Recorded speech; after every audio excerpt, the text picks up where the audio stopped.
Well, today we're going to talk about Cortadera, which is a copper gold porphyry deposit in northern Chile, and the importance of basically getting the understanding of the 3D geometry plus the timing of the emplacement of several different stages of mineralized intrusion. So you could say it's a 4D approach, which assists in drilling your next hole, helps in resource modeling, resource expansion, and exploration in the district.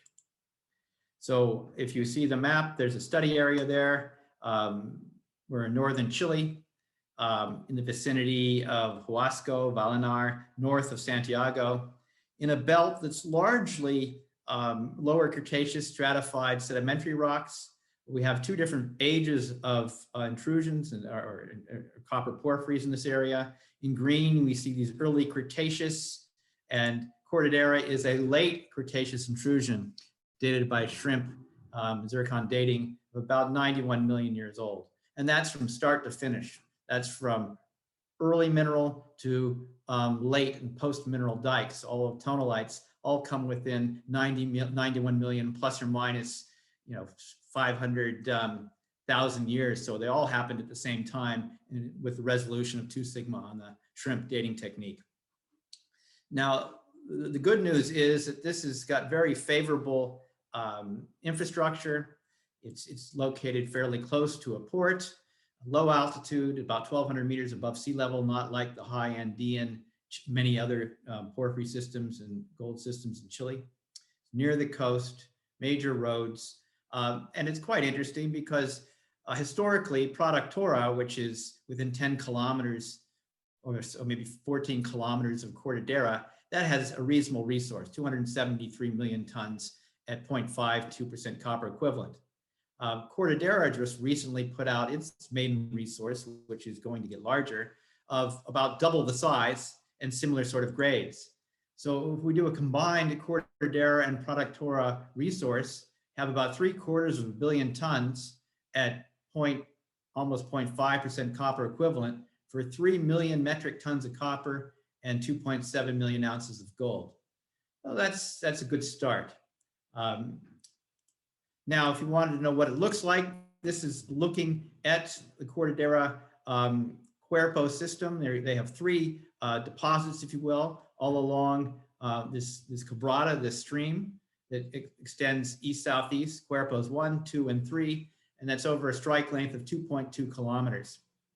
Cuerpo 1 had been mined to some small extent historically. And then we're looking up at the higher mountains there, which are well over 3,000 meters above sea level. Again, this area there in that dry stream bed is only about 1,200 meters above sea level, less than 50 kilometers from the coast. Now, this is what you might see in one of the outcrops, sheeted quartz veinlets with goethite. And the goethite is typically after chalcopyrite and pyrite, hosted by, in this case, a tonalite porphyry.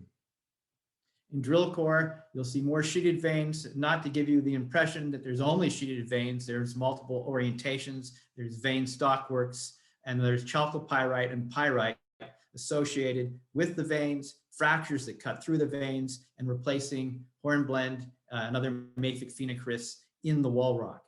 So this is a chalcopyrite, pyrite dominant porphyry system, as many of them are.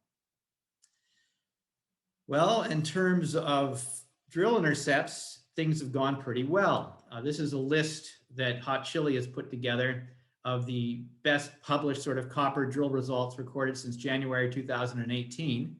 So you have the main thing to look at is the hundreds of meters for the intervals, and then the copper and gold grades.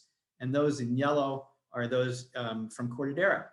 So they've done reasonably well, 972 meters at 0.5 copper and 0.2 gold. Which includes a higher grade zone, a higher grade core, 412 meters, this is in the best hole, of 0.7% copper and 0.3 grams per ton gold. So this is a porphyry, it's vertically extensive like some of the better ones are. And of course, these are individual photos showing you bits of, again, it's higher grade zones, over 1% copper, 0.4 to 0.6 grams per ton gold. You can get up to higher grades of 0.9% copper over tens of meters, perhaps even over 100 meters, and 0.4, 0.5 gold. This has ability So some of it's near surface, some of it's at depth. You could do a combined open pit and underground block cave scenario. And Hot Chili wishes to point out that these grades and the size is competitive, with Cadia East, with Candelaria. And they'll even, if you go to the website, they put out talks that compares the grade, tonnage, size, potential economics of these systems, and Cortadera compares favorably, particularly if you bring in the sphere of influence of Productora. It's quite a large operation, potentially. So what we did when I came on about 2 years ago was apparent from all the good work the team had done that we could put together a pretty useful model. And the purpose of making this model was to find more. There's been a lot more drilling put in since I started with the group, and they've been very focused. By having this model, we've been able to predict where to drill holes and then revise the model. With each additional hole, we got smarter. And we do this with Leapfrog. You could do it with other 3D modeling packages. Leapfrog is just very useful, and it can update itself on the fly with each additional data without the pain of re-wireframing and digitizing new services. It's quite useful. So what inputs did we use? Well, we took all the drilling and surface data, mapping data, soil sampling, rock chip. We looked at the lithology downhole and those mapped at surface, and we linked them up. And we could do this in many systems. There's always a porphyry that comes early, and in many systems, that porphyry brings the metals to the party. He brought the copper, he brought the gold, or it. Okay, well, let's not make it a man or a woman. But then as subsequent porphyries come to the party, they bring less metals. And then eventually you get the very late porphyries that often shut down the party and often call the police, and everything's gone. These are the barren dikes. Fortunately, in many porphyry systems, late barren systems are small. Unfortunately, some others, they stope out and dilute the system. So the team has broken out a series of intrusions, and it's based largely upon the vein paragenesis. So you might have an early intrusion that has all the veins you've seen, from early hot veins, we'll call them A veins, through transitional brittle veins, we'll call them B veins, to later chalcopyrite, pyrite-rich metal veins, we'll call C veins, to late D veins, which are basically pyrite with some quartz and lots of feldspar to destructive alteration in the halos. And some early intrusions will be affected by all those veins. Later intrusions won't have the early veins. They won't have the A or B veins, but they might have the C or the D veins. So one can break out a chronology, and that's what's been done. We looked at the abundance of quartz veining, which is very important because these cracks that are filled by quartz are often filled by copper, chalcopyrite and pyrite, and reopened by subsequent metal-rich veins. So there's a good empirical relationship of quartz vein abundance to copper and gold grades. We look at the chalcopyrite-pyrite ratio. The greater that ratio, the closer you are into the guts of the system where there's more copper.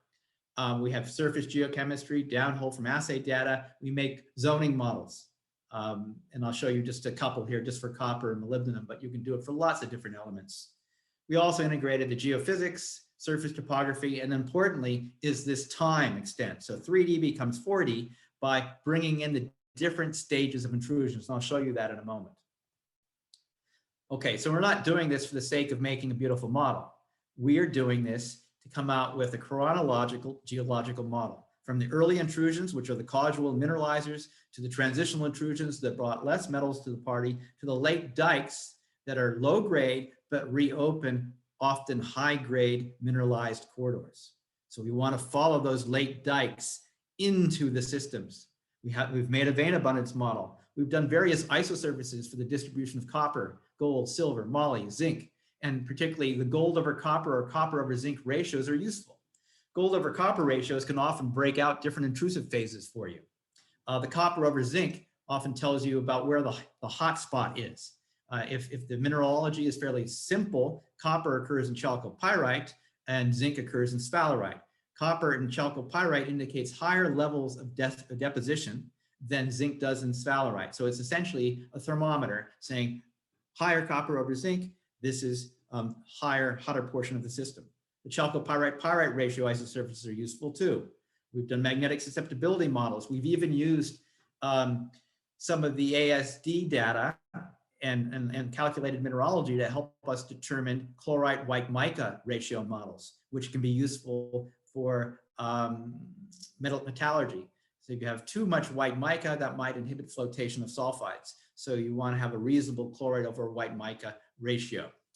And of course, all of this is about developing drill targets, extending and finding ore, expanding and defining your resource. That's why we do this. So here's a view looking downwards. The scale bar there is 500 meters, and that's about a 2.2 kilometer extent trending northwest. And there's 3 major ore zones to date: Cuerpo 1, 2, and 3. Cuerpo 4 needs some more holes in it. In yellow, you have these late porphyry dikes. These came late to the party. They're not barren. There are some later andesite dikes, which we can see in the middle of the screen, where through this flag that says Cuerpo 2, those blue dikes, they're andesite, they're 40 series, and they are pretty much barren.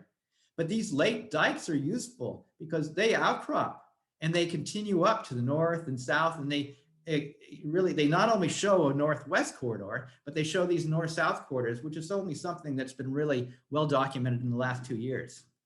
And so what they've helped us do is they've helped us extend some of the ore out towards the north, which has been picked up upon by this late dike swarm.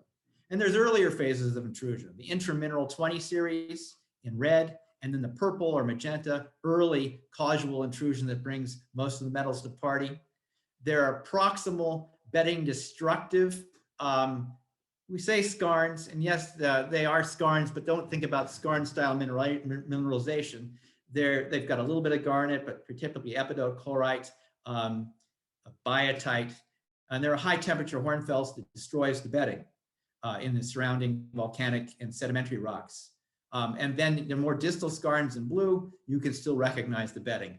But that heating up, that hornfells or skarn event is really pre-ore. It's like the thermal front that was just ahead of the vein front and the fracture front that was related to these intrusions of these mineralized intrusions.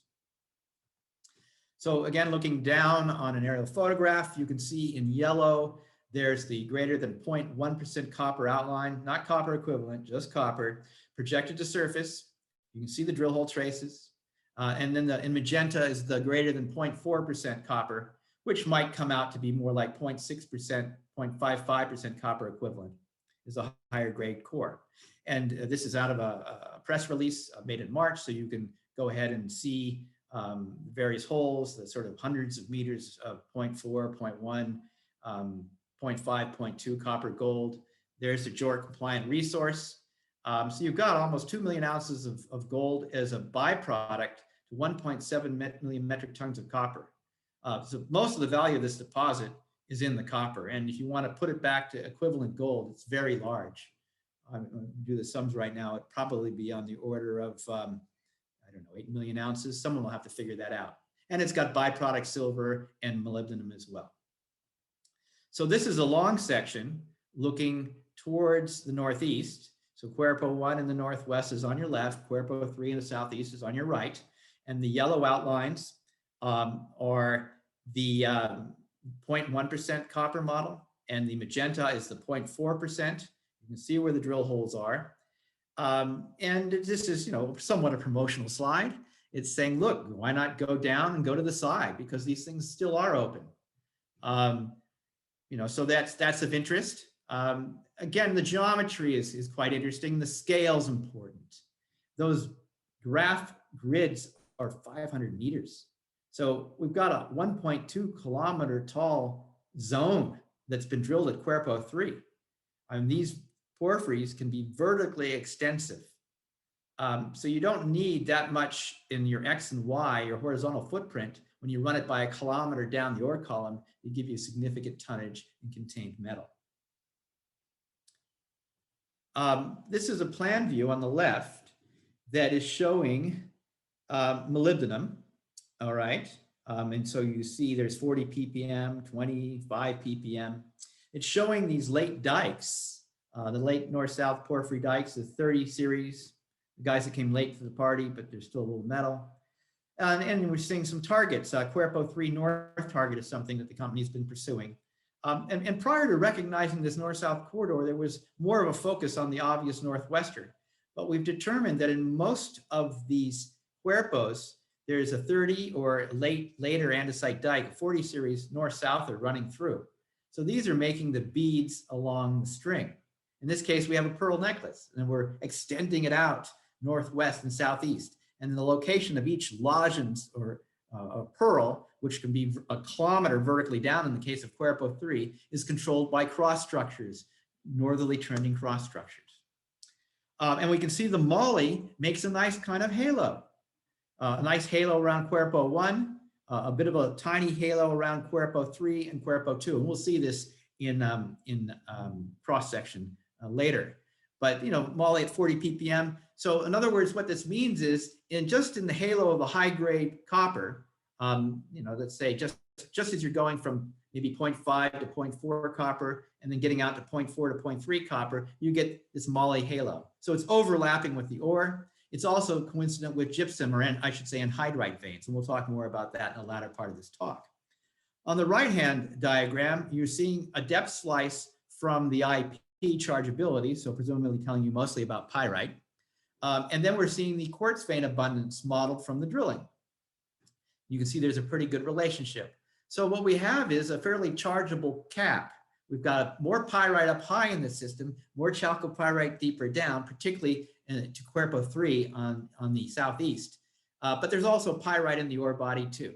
So there's a reasonable relationship of chargeability apparently sitting on top. So again, moly, here the chargeability and the porphyry style quartz vein abundance all bring you into the ore zones. So going back to the model, again, now you can see in Cuerpo 2, those blue north-south 40 series barren, very low-grade dikes. We're going to show you some cross sections and long sections, A, B, and C. So I think the first one is C. So C is mislabeled. That should be west-northwest and east-southeast. So you're looking towards the northeast. And now we're seeing the 1% copper. We're seeing the 4% copper, 0.4% copper, 0.1% copper. And it's about a 100-meter wide slice, okay? So you're seeing the copper percent in drill hole, color-coded as per the legend.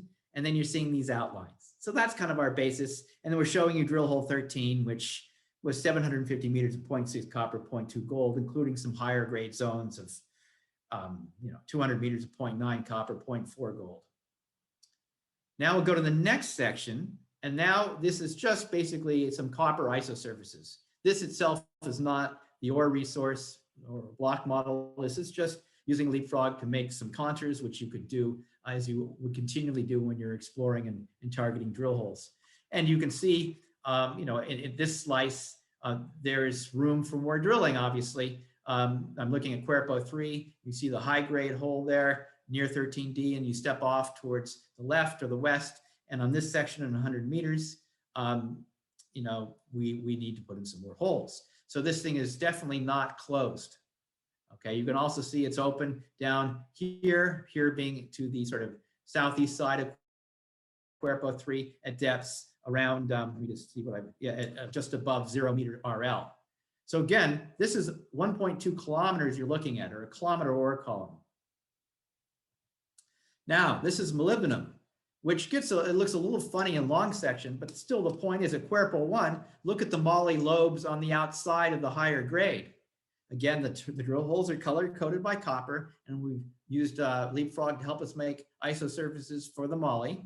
So again, there's a moly footwall and wrapping around Cuerpo 2 in this particular long section with a 100-meter wide slice for the drilling, but this is the isosurfaces just as they intersect the center of the long section. So we're seeing drilling off section, and we're seeing the moly slice right on the section.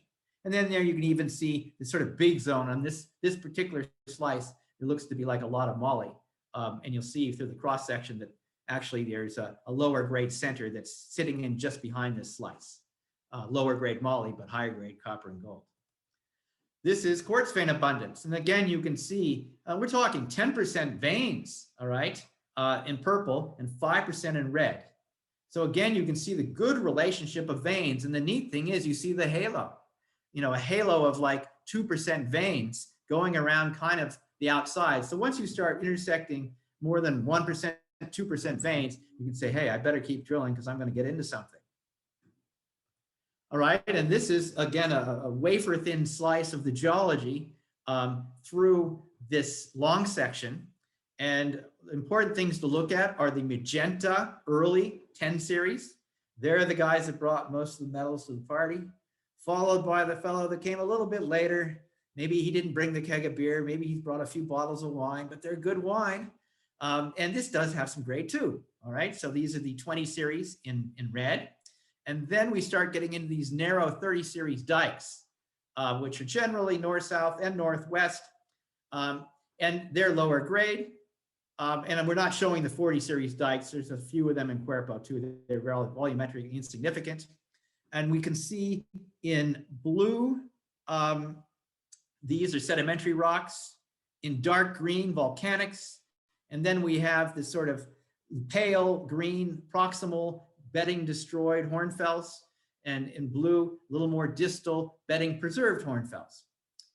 So again, when you start getting hornfells, you say, hey, I'm getting close to something. Oh, I can still see the bedding. Let's keep drilling. Ooh, I can't see the bedding anymore. We're getting really close to a causal intrusion. We're close to a 10 or 20 series intrusion. And if I start seeing texture destroyed in my hornfells after volcaniclastic rocks or sedimentary rocks, and I start seeing 1% veins, and I start seeing a little bit of chalco, I keep drilling. I drill through a moly halo, I get into a copper gold rich core. So we'll go ahead and look at AA prime now. This is Cuerpo 2. And so A is to the south and A prime is to the north. And on the left, we see the copper isosurfaces. Again, this is 200-meter wide slice. So we're trying to bring in a lot of drill holes just to show you, but the actual isosurfaces are directly in the plane of the section, and the drill holes are plus or minus 100 meters each side. So again, you can see obviously there's some bit of grade. You can see the 0.7, 0.5, larger point, greater than 0.3% copper. There's a good example of the moly halo around the outside. And this is, you can see visible moly on fractures. You don't have to wait for your assays to come back. To the left is the quartz vein abundance. Not a bad agreement with the copper grades. You can see there is a bit of quartz going down below where there's copper, and it's probably likely due to earlier veins that came early to the party when you were depositing mostly magnetite and not so much chalcopyrite. And on the right-hand side is a bit of a model showing you the high-grade core and the 0.1% model around the outside. Now let's go to the, oh, sorry, not yet. This is now the geology. Now we can see the gentle southerly dips of the volcanics in green, the sediments in light blue, with the causal intrusion early 10 series, followed by the intramineral 20 series, small little yellow 30 series dikes. We have some proximal texture destroyed hornfells, and then we have the more distal texture preserved hornfells or distal scarring. So it's important you understand how everything works together, and it's easier to find more. So now let's go to the big one. Let's go to the almost 500 million ton ore body that's recently been released in a resource, and it's getting bigger, Cuerpo 3. Here we're looking northwest, and we see a significant amount above 0.5%, even a higher grade core, 0.7% copper. On the right, look at that lovely moly halo. It overlaps with ore, but the real high grade stuff in the center is a little bit lower moly. This is very useful, and this corresponds with moly on fractures and anhydrite, a halo of anhydrite veins around the higher grade core. Quartz vein abundance does it for you too. 0.2, 0.3, 0.5, 10% quartz veins, good relationship to grade. And then on the right, we can see the sort of high grade core is modeled and the 0.1% outline. And in geology, we again see this sort of southerly dip and the various near light green texture destroyed hornfells, the bluer texture preserved hornfells, the pink magenta early mineral porphyry, the 10 series, 20 series intramineral porphyry. And here's the dikes in yellow with a little bit of a dike eye in this one zone here, a little clot of late mineral, lower grade material. Now, we're working on calculated mineralogy. This is something that Scott Halley's helping us with. This is people like Ron Berry and Angela Escalme, who are at Codes in Tasmania, do a lot of good work on. You basically take the geochemistry, maybe feed in some ASD, terrace spec results, magnetic susceptibility, visual logging perhaps, and you determine what the minerals are, potentially. Again, this is not a bad start. You can see from sight on the left, there's basically our oxidized zone. There's 1,500 meters above sea level up here, top of the ore body around 1,200 meters, going down to sea level at the bottom of the page. And we see the logging's pretty simple. There's the 0.1% copper model, high grade at 0.4%, chloride on the wings, bits of albite, but generally a lot of phyllic alteration with little bits of biotite and chloride. So, you know, it's sure we could push that further, but there's a lot of sericite in this deposit. This is where the calculated mineralogy helps us a bit. This cross section is a little bit rotated. It's 15 degrees rotated off the one on the left, the one on the right, but it's pretty similar. You can see some of the same holes. That's drill hole 13, one of the deeper holes on the project for reference. And we can see you have chlorite. What's pale green on the top is greater than 4.5% weight% chloride, according to Scott Halley's calculated mineralogy. And so that's all the stuff that's green, some up top and some on the bottom. Biotite is greater than 4.7 weight% biotite. Clearly at the bottom. Up top, this might be biotite. It also might be a type of chlorite. So, you know, this is where some visual logging would be helpful. Although we do find a little bits of biotite, relic biotite that haven't been overprinted by phyllic alteration locally in the top in Cuerpo 2. This is Cuerpo 3, so it's possible. We have in yellow the sericite greater than 3.8%. You see it makes up a large part and overprints the chlorite.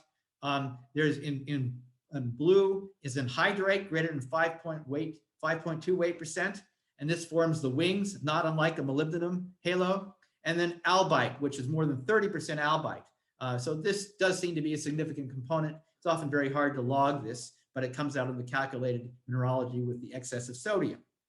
So if we integrate this a bit, we see on top, we have a sericite chloride zone and sericite chloride down towards the bottom. And this is what many people would call, well, particularly if there's some clay associated with it, intermediate argillic. It might be slightly higher temperature with the classic intermediate argillic, but the point is it's green, gray clay. And this is very common in certain porphyry systems.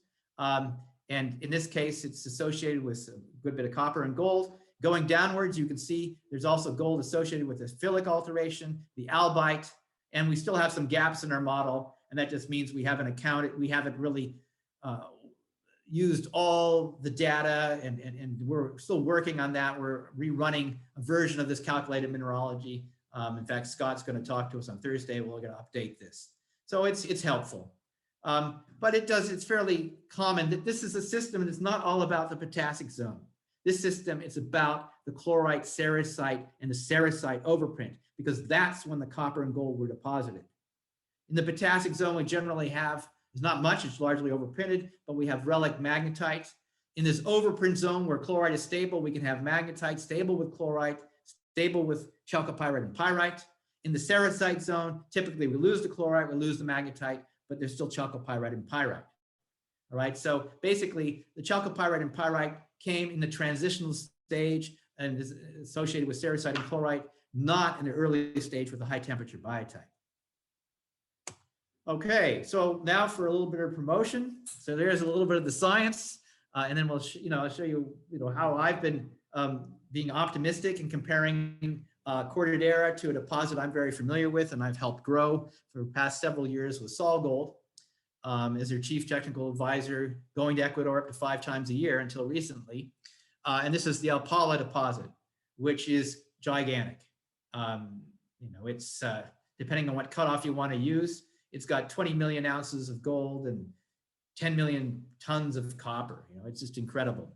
And 100 million ounces of silver. But there's some similarities between Apollo and Cortadera, and that's what got me very encouraged when Christian, Easter Day, approached me, managing director of Hot Chili, and said, look at this core. And I said, wow, this looks familiar. So this is the Cuerpo 1, 2, and 4 we've been discussing. Magenta's 0.4 and yellow's 0.1 copper. And there's just taking the 0.2% copper outline projected to the surface. I'm going to compare this to the 0.2% copper outline for Apollo. Okay, and keep in mind, Apollo is 3 billion tons at 0.52 copper equivalent if you use the 0.2 cutoff. It's 420 million tons at 1.5% copper equivalent using a 0.9 cutoff. It's got a very high grade core. So the strike extent of Apollo is about the same as the strike extent of Cuerpos 1 through 3. Apollo is winning on the width, and it probably will continue to do so. But the point is that there's still room to drill holes to enlarge the Cortadera discovery, and that's what's happening now, and you will get an updated resource later on this year. And of course at depth. And so if you look at a long section here, on the left is the Cascabel Ecuador long section, and you see the scale bar there, 500 meters. So those horizontal lines are giving you 1.5 kilometers of ore column depth. And you can see the 0.3 outline in blue and the 0.9 outline, okay? And you can see this sort of gentle body plunging off to the northwest, which is related to these purple, magenta, and yellow intrusions. They're the early guys that came to the party. And then these D15 is this intramineral that came later, still has grade, but not as high a grade. Now here's a long section for Cortadera, stressing there's very limited drilling at depth and showing you one of the better drill holes. And so it's much closer to surface than Apollo, which is good news. And it does show that, you know, if you had an ore column like Apollo, you could expect to go deeper, or certainly laterally. So there's been more focus recently to drill in between Cuerpos 2 and 3, and there'll be more work between Cuerpos 1, following these at depth as well. Keep in mind, you're seeing a lot of holes here, but there's gaps in these holes at depth and to the side, because this has got a very large window that's being projected in. In cross-section, sort of similar in that we're looking at the same scale for Apollo, with the, you know, the surface here roughly equivalent to the surface of Apollo. And the good news is you have higher grade ore closer to surface at Cortadera than you do at Apollo. And there's the sort of size of the 420 million tons of 1.5% copper at Apollo, and what we're getting here in the Cuerpo 3, a higher grade core. And this is what really needs to be derived and it filled in, of course, more drilling on each side and the depth. Because if you do go underground, you're going to need that early high grade, and that's important for getting early payback. Okay, let's step back a bit and towards the last few slides of our talk and talk about, well, how do you use this in a bigger picture? So Cuerpos 1 through 4 have been discovered.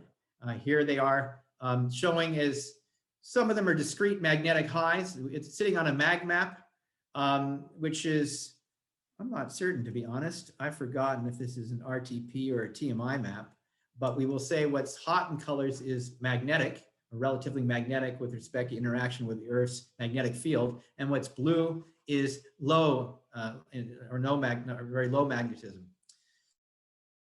And so you can see there's a nice little blip there on Cuerpos 2 and 4, and yes, there is magnetite in the drill core, whereas Cuerpos 1 and 3, particularly 3, a lot of that magnetite's been overprinted and sulfidized and replaced by chalcopyrite and pyrite. So you have a nice big feature. You could say there's a big zone of demagnetization, I would say, in general, maybe pierced by some bits of hydrothermal magnetite associated with early intrusions.